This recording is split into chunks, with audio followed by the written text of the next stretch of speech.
Assalamualaikum warahmatullahi wabarakatuh. Perkenalkan, kami dari kelompok 3 akan menyampaikan tentang kemampuan aplikasi dalam pemahaman UPID.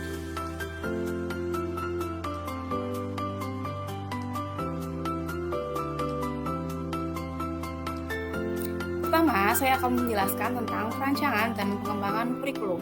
Pengembangan kurikulum adalah perencanaan kesempatan-kesempatan belajar yang ditujukan untuk membawa siswa ke arah perubahan-perubahan yang diinginkan dan menilai perubahan-perubahan itu telah terjadi pada diri siswa. Penilaian dan evaluasi dalam UPD ada 6 aspek. Yang pertama, kemampuan menjelaskan. Yang kedua, kemampuan interpretasi.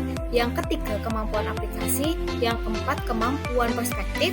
Yang kelima, kemampuan empati. Dan keenam, pengetahuan diri. Pada kesempatan kali ini, kami akan membahas mengenai tentang penilaian dan evaluasi dalam kemampuan aplikasi yang terdiri dari 5 komponen. Yang pertama adalah efektif, yang kedua adalah efisien, yang ketiga adalah fasih, yang keempat ada adaptif, yang kelima adalah anggun. Komponen yang pertama yaitu adalah efektif. Menurut KBBI, kata efektif berkaitan dengan menimbulkan akibat, lanjut, hasil, berlaku, ya. Dan dari kata tersebut, efektif bisa dibilang suatu akibat yang positif yang mengarah pada peserta didik yang mengarah dalam keberhasilan. Dan penilaian efektif ini adalah penilaian terhadap reaksi suatu atau peserta didik tentang suatu objek yang telah diuraikan.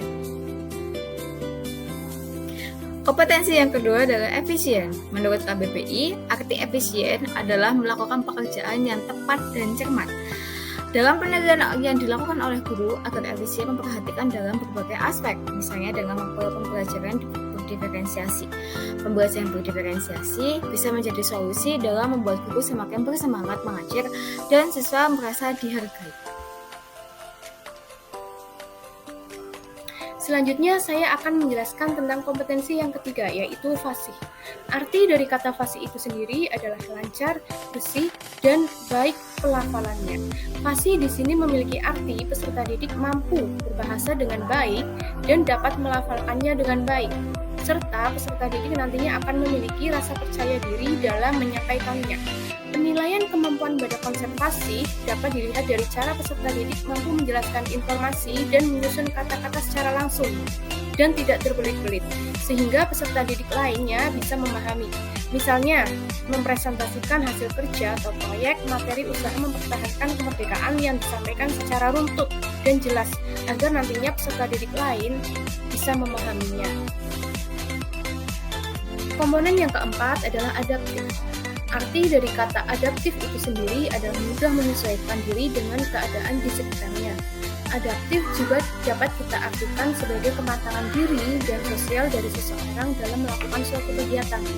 Penilaian kemampuan pada konsep adaptif dapat kita lihat dari cara peserta didik dapat menempatkan diri di lingkungan ia berada, beradaptasi dengan perangkat baru, serta kemampuan peserta didik dalam beradaptasi terhadap segala perubahan yang terjadi selama proses pembelajaran. Selain itu, peserta didik juga dapat memanfaatkan tempat-tempat yang berhubungan dengan materi yang diajarkan, misalnya seperti museum dan tempat bersejarah lainnya yang berhubungan dengan materi yang sedang diajarkan oleh gurunya di dalam kelas. Komponen kelima yaitu anggun. Menurut KBBI, anggun merupakan apik dan wibawa.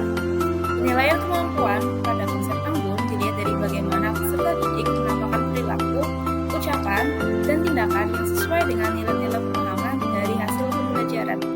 Pada pembelajaran sejarah dari usaha mempertahankan kemerdekaan Indonesia, peserta didik dapat menjaga kerukunan bersama, terlebih apabila terjadi perselisihan dan perbedaan